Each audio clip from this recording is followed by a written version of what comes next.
5 ನಿಮಿಷ 5 ನಿಮಿಷ ಟೈಮ್ ಸಿಕ್ಕಿದ್ರು ಸಾಕಾಗ್ತಿತ್ತು. ಆರ್ತಿಗೊಂದು ಕತೆ ಕಾಣಿಸ್ತಿದೆ. ಕೊನೆ ಗಳಿಗೆನಲ್ಲಿ ಇನ್ನೇನು ಸೂಜಿ ಚುಚ್ಚಬೇಕು ಅನ್ನೋ ಕೊನೆ ಗಳಿಗೆನಲ್ಲಿ ಆ ಡಾಕ್ಟ್ರು, ನರ್ಸು, ಸೂರ್ಯ ಎಲ್ಲರೂ ಬಂದ್ಬಿಟ್ರು. ಅಲ್ಲಿಂದ ತಪ್ಪಿಸ್ಕೊಂಡು ಬರೋ ಅಷ್ಟರಲ್ಲಿ ನನ್ನ ಪ್ರಾಣ ಬಾಯಿಗೆ ಬಂದಿತ್ತು. ಒಳ್ಳೇದೇ ಆಯ್ತು ಬಿಡಿ. ಆರ್ತಿ ಏನಾದ್ರು ಸತ್ತಿದ್ರೆ ಇನ್ವೆಸ್ಟಿಗೇಷನ್ ಅದು ಇದು ಅಂತ ನನ್ನ ತಲೆಗೆ ಬರೋದು ತಪ್ಪು. ಬರ್ತಿರ್ಲಿಲ್ಲ, ನಿನ್ನ ತಲೆಗೆ ಬರ್ತಿರ್ಲಿಲ್ಲ. ಆರೋಪ ಸೂರ್ಯನ ಮೇಲೆ ಹೋಗೋ ಹಾಗೆ ಮಾಡ್ತಿದ್ದೆ. ಆರ್ತಿ ಆತ್ಮಹತ್ಯೆ ಮಾಡ್ಕೊಳ್ಳೋದಕ್ಕೆ ಕಾರಣ ಕೌಟುಂಬಿಕ ಕಲಹ ಅಂತ ಹೇಳಿ ರಿಪೋರ್ಟ್ ಬರ್ಸಿ ಆ ಸೂರ್ಯ ಮತ್ತೆ ಆರ್ಯನ್ ತಲೆ ಮೇಲೆ ಬರೋ ಹಾಗೆ ನಾನು ಮಾಡ್ತಿದ್ದೆ.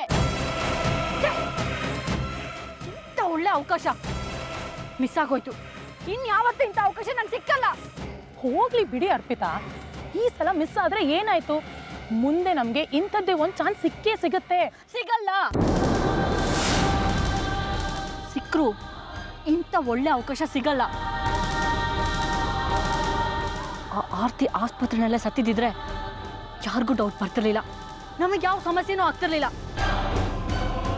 ಆದ್ರೆ ಆರ್ತಿ ಬದುಕಿದ್ರೆ ಮುಂದೆ ಅವಳನ್ನ ಟಚ್ ಮಾಡೋದು ತುಂಬಾ ಕಷ್ಟ. ಆಮೇಲೆ ಅದು ನಮಗೆ ಪ್ರಾಬ್ಲಮ್ ಆಗುತ್ತೆ. ಹಾಗಿದ್ಮೇಲೆ ಸದ್ಯಕ್ಕೆ ಆ ಆರ್ತಿನ ಸಾಯಿಸೋ ಯೋಚನೆ ಬಿಟ್ಟು ಬಿಡಿ. ಮೊದಲು ನನ್ನ ಮದುವೆ ಆಗಲಿ, ಆಮೇಲೆ ಆ ಆರ್ತಿನ ಸೂರ್ಯನಿಂದ ನಿಧಾನವಾಗಿ ದೂರ ಮಾಡ್ತೀನಿ. ಅವಾಗ ನೀವು ಅವಳನ್ನ ಆರಾಮಾಗಿ ಕೊಲ್ಬೋದು, ಯಾರಿಗೂ ಅನುಮಾನ ಬರಲ್ಲ. ಈಗ ನಾವೇನಾದ್ರೂ ಅವಳನ್ನ ಕೊಲ್ಲೋದಕ್ಕೆ ಹೋದ್ರೆ ಎಲ್ಲ ಪ್ಲಾನು ನಮಗೆ ಉಲ್ಟಾ ಆಗೋ ಚಾನ್ಸಸ್ ಜಾಸ್ತಿ ಇದೆ.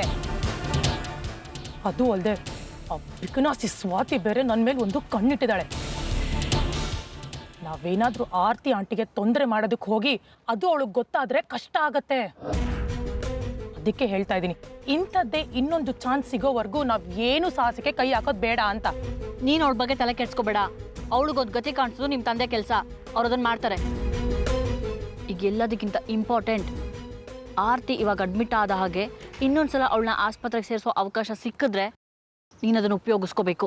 ಖಂಡಿತ, ನೀವು ಅದನ್ನ ಹೇಳೋದೇ ಬೇಡ. ನನಗೂ ಅದೇ ಬೇಕಾಗಿರೋದು. ಆ ಮನೆ ಸರ್ವನಾಶ ಯಾವಾಗ ಆಗುತ್ತೋ ಅಂತ ನಾನು ಕಾಯ್ತಾ ಇದ್ದೀನಿ. ಆಗುತ್ತೆ, ಆಗತ್ತೆ, ಆಗ್ಲೇಬೇಕು. ಆ ಸೂರ್ಯನ ಸಂಸಾರ ಸಂಪೂರ್ಣವಾಗಿ ನಾಶ ಆಗ್ಲೇಬೇಕು. ಆ ಮನೆಯಲ್ಲಿ ರಾಣಿ ತರ ಮೆರೀತಾ ಇರೋ ಆ ಆರ್ತಿಗೆ ನಾನೇ ಅಂತ್ಯ ಹಾಡ್ತೀನಿ.